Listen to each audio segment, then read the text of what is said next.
And if things seem very deja vu today, that's because we've kinda looked at this mold already. We've certainly looked at this character before in other iterations.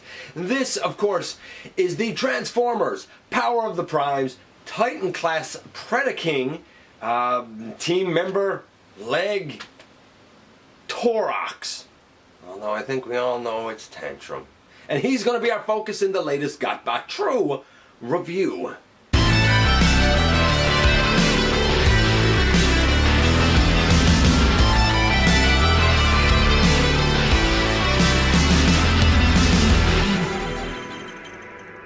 Hey, welcome back to the channel. I'm your host, Dennis Moulton, aka GotBot. I'm so glad that you are here. Please like, comment, share, and of course subscribe. Stick around, have some fun with us. There's a lot more to come. Check out Machinery of Man, The Everything Factor, Transformers Collectors NL, and me everywhere. And this is Torox. It is largely the same mold as the other leg, that of course being headstrong. And it's a solid mold. There's nothing wrong with it. I wish that he had his rightful name of Tantrum instead of Torox, but hey, what can you do? What can you do? It is what it is. I like it. Again, I don't like this thing on the shoulder. I've mentioned that before. I think the molding is good. I think the coloring is good. I think the plastic feels good. All things I've said before.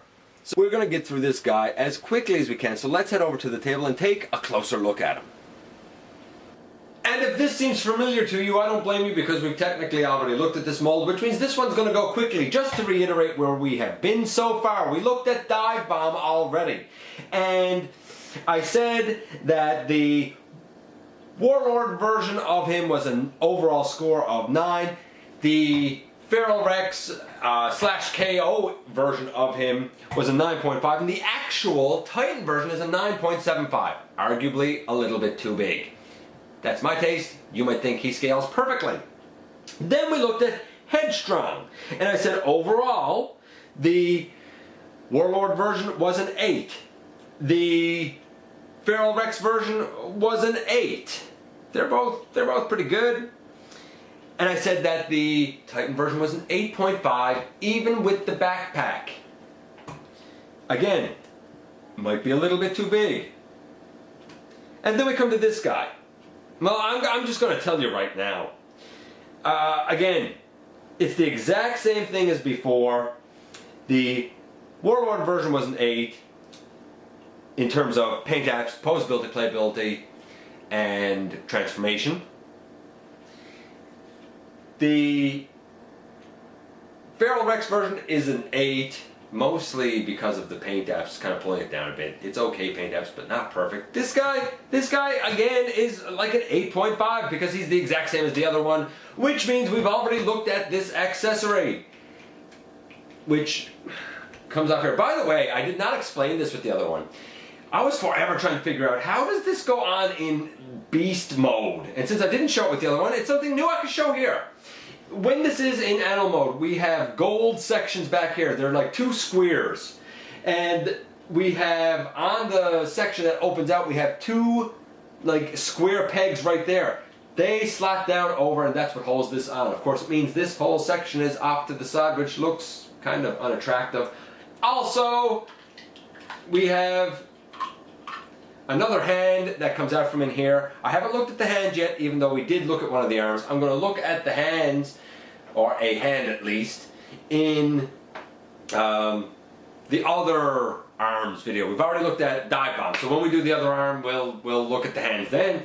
This can go on a shoulder in robot mode. Of course, it's a foot, and when it's a foot, we put it up, and it sandwiches in between. But we'll see, I guess, how this goes on in robot mode. I don't really like this in robot mode. You know, it's not great. There is a 5mm peg here, so I'll show you how wonderful that is. Nevertheless, here we have him in this mode, and really the knees bend. These bend. That's about it. That's about all you're getting for articulation. You can pull the shoulders out in this mode if you really want, and you would have like a bit of a wider stance and like forward movement. So like you could leave them out, I guess, like that. Now he is sort of like hunched over a little bit if you do that, but I guess it's an option you could do if you want. Nevertheless, we're going to do the conversion to his robot mode. We have it half done because we have those out and they just come down to become his arms. And in the meantime, we just turn this around. And if we stand him up, hey, what do you know? We have the body half done. It's such an easy transformation. By the way, pulling these out from the side and down, turning this around, very much reminds me of the Unique Toys version. It's kind of as simple as that. Then we come to the legs and we just pull it off and down and pull this off and down. We have a tab here and a tab here that goes into a slot on the top of each foot. And we come here and we bend up at the knee. Oop. And fold the whole leg in. By the way, when you bend up at the knee, you don't bend it all the way, like you just kind of bend it part of the way like that. Fold the whole thing in and then you can bend it up the rest of the way. Rotate this down and it slots in. Rotate this down and it slots in, and then boom, in the end, here you have him in robot mode. Now, for the record, though I didn't feel the need to show it, a couple of people mentioned to me, hey, how, when you swivel down the bull, cow, bison, rear thigh part, when you swivel this piece down, you said that it just kind of automatically tabs in, and it really kind of sort of does, because what you have is right here you have a little slot next to the foot, kind of down on his ankle, and there's a little tab, red tab right there, and when you bring this down, that should tab in pretty much automatically. At least it does on this copy, so I don't know. Check yours out. It should kind of do it automatically, I would think. But in the end, boom, here we have him in the robot mode, and it's a pretty solid robot mode. In fact, I think the best way I can term it is to say that Torox makes a great G1 Tantrum. Here he is next to Unique Toys offering, largely because we've already, I'm sure, seen comparisons of this guy next to Feral Rex, so I wanted to do something a little bit different. We already know what the scores are.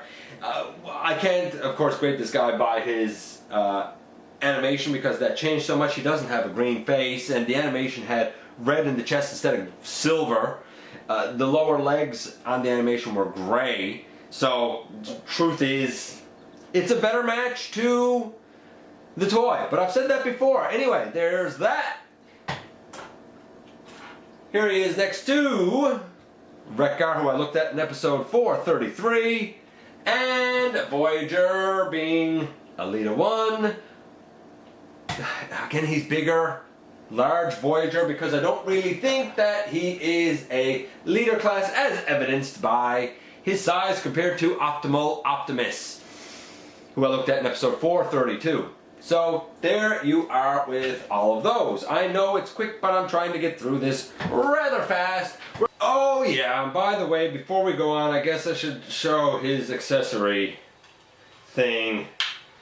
I guess I don't really want to. His goes on over on this side. We have a little lip here, and there's a little lip on the foot thing, so it can go on his shoulder like that. It's solid, it's steady, it's secure, but is it good? That's the thing. I don't think it's good. That being said, if you're I don't really like, and he falls back, I don't really like that. Well, fine, man. You can put it in his hand and he can hold it as a big double-barreled blaster. The only thing with that, and I pointed this out before, is that he'll do this.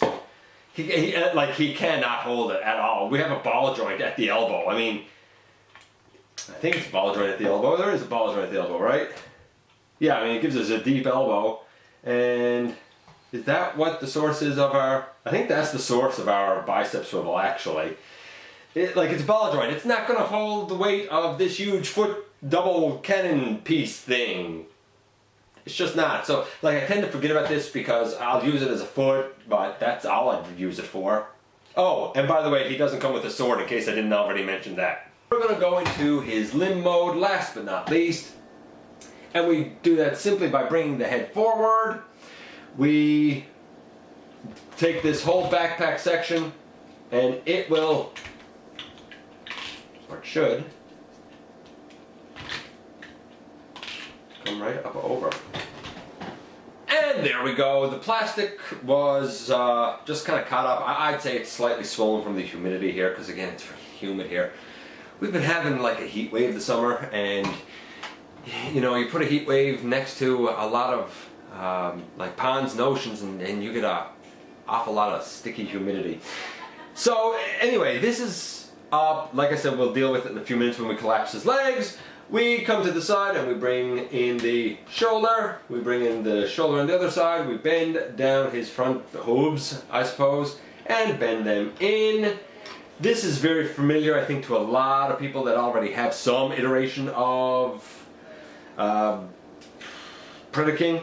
We come to the side and we untab from that little section down there and bring this up around, and again it kind of naturally tabs in. Same thing, bring it up around, straighten up the foot, bring up the front of the leg, and tab it in just as if we were going back to his animal mode. Same over here. And tab it in, and boom, there we have the other leg. The only thing left to do now is to bend this forward and swivel. I said it before, I'll say it again, this yellow piece is part of the hip skirt, which means this guy has to be this leg because that yellow is not on the back. So this is the way that this has to go. It's the way the leg works, so he can only be one piece. Little fleck there. It's a fine leg. It's solid. It's sturdy. I absolutely dig it. It is, like I said, Torox is a great update to G1 Tantrum. And here we are once again. This is, I don't want to sound like a broken record, but this is a story that we've really heard before already with Headstrong. The Unique Toys version of this guy got an 8. The oversized Jinbao, Nero Rex, Feral Rex version of this guy got an 8. This guy gets an 8.5. He's just slightly better, even with his ponytail backpack and his huge, like, Ghetto Blaster cannon arm thing that he can't hold up as just a blaster, even though there's a 5mm peg, whatever. Like, it's not perfect by any stretch of the imagination, but it definitely embodies the character. Like, you look at this and you know who it is. If you know the character, you know who this is. Does it fit in with Chug? That's up to you. I think it's too big. Maybe you don't, so I didn't hold it against him. Does he fit in with Masterpiece? I think he's the right size. Don't really think it has the right detailing, but again, it might be a good stand-in, especially since the going version, I think, right now, for an MP styled would be the KO oversized, like Feral Rex from Jinbao. That's probably the closest that we have right now to an actual MP Predaking. Maybe this guy is even better than that. So far, when it comes to the individual bots, it certainly seems like it's going that way. But we still have a couple to go through, and of course a combined mode to get through. So, let me know what you think about this guy. Did you like him? Did you not? Have you even experienced him? I'll say this, it's a lot more solid and a lot more satisfying in hand than I ever thought that it was going to be. Anyway, I very much appreciate you dropping by, giving me some of your extremely valuable time. And I very much look forward to the next time that you and I get together to have another visit right here as we continue this series inside the videos.